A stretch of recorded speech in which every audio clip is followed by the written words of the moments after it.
প্রয়াত চিত্রনায়ক সালমান শাহের ভক্ত কারা কারা আছেন? 1996 সাল, আমার বয়স তখন আনুমানিক আমার ধারণা 12 বছর, আমার 1996-তে।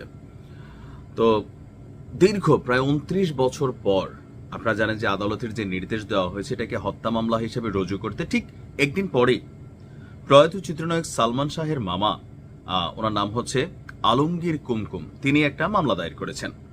এরপরই আলোচনায় উঠে এসেছে সালমান শাহকে হত্যার পেছনে যে মোটিভ ছিল বা যিনি স্টেটমেন্ট দিয়েছিলেন ঠিক 28 বছর আগে 1997 সালে। তো 1997 সালে আসামি রিজভির দেওয়া একটি জবানবন্দি বা তার বক্তব্য এখন আবারও আলোচনায়। তৎকালীন সময়ে আসামি রেজভি কি বক্তব্য দিয়েছিলেন? দর্শক, ওই জবানবন্দিতে রেজভি সালমান শাহের হত্যার দায় স্বীকার করেছিলেন। রেজভি বলেছিল যে আমরা সালমান শাহকে হত্যা করেছি, হত্যার ঘটনাকে আত্মহত্যা বলে সাজানো হয়েছে। আর সেই আসামি রেজভি নিজ মুখে স্বীকার করেছে যে এই হত্যাকাণ্ডে সালমান শাহের তৎকালীন স্ত্রী সামিরা এবং তার পরিবার জড়িত ছিল এবং কি হত্যাযজ্ঞে সে নিজে বড় ভূমিকা পালন করেছে।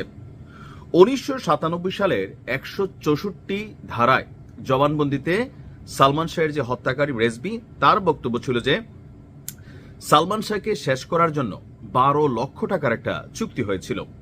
আর এই চুক্তি যিনি করেছিলেন আর অন্য কেউ নয়, সালমান শাহের শাশুড়ি লতিফা হক লুসি। আর এই হত্যা চুক্তিতে আরো ছিলেন বাংলা সিনেমার খলনায়ক ডন, ডেভিড, ফারুক এবং জাবেদ। রেজভির বর্ণনা অনুযায়ী 1996 সালের 5 সেপ্টেম্বর গুলিস্তানের একটি বারে রাত 8টায় ডন, ডেভিড, ফারুক, জাবেদ ও রেজভি তারা একটা বৈঠক করেছিল। ওই দিন সাত্তার এবং সাজু নামে আরো 2 জন ছেলে সেখানে উপস্থিত ছিল। এরপরে আসে ফারুক। প্রথমে 2 লক্ষ টাকা বের করে জানান যে তারা সালমান শাহর শাশুড়ি মানে স্ত্রী সামিরার মা এই 2 লাখ টাকা দিয়েছেন, আর টোটালি টাকাটা হবে 12 লক্ষ, বাকি টাকা কাজের পর।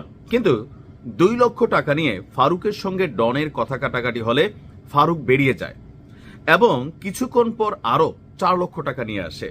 রেজভির বক্তব্য ছিল ফারুক বলেন কাজের আগে 6 লাখ এবং পরে 6 লাখ।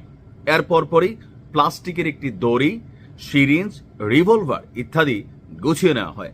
অনেকে ভাবতে পারেন যে ভাই 12 লাখ টাকা সালমান শাহ শেষ করছে, কিন্তু আপনি যদি চিন্তা করেন ওই সময় স্বর্ণের ভরি ছিল 3000-4000 টাকা। আজকে স্বর্ণের ভরি কত?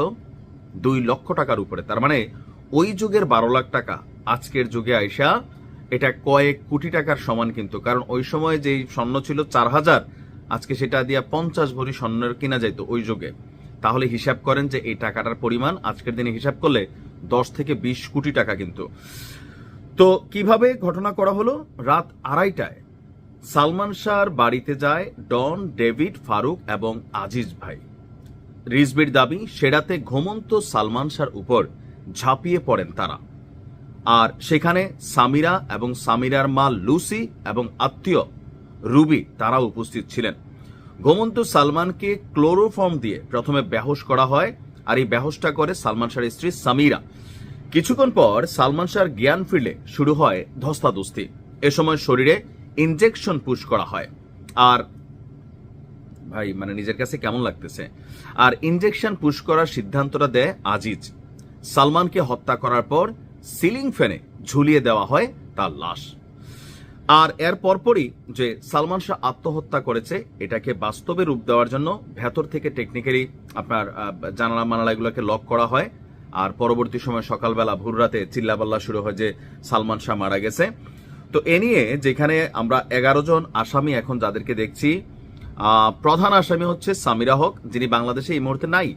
আর বাকি 10 আসামি হলেন প্রযোজক আজিজ মোহাম্মদ ভাই, খলনায়ক ডন, নায়কের সাবেক শাশুড়ি লতিফা হক লুসি, ডেভিড, জাবেদ, ফারুক, মেফিয়ার বিউটি পার্লারের রুবি, আব্দুস সাত্তার, সাজু, রেজভি আহমেদ, ফরহাদ।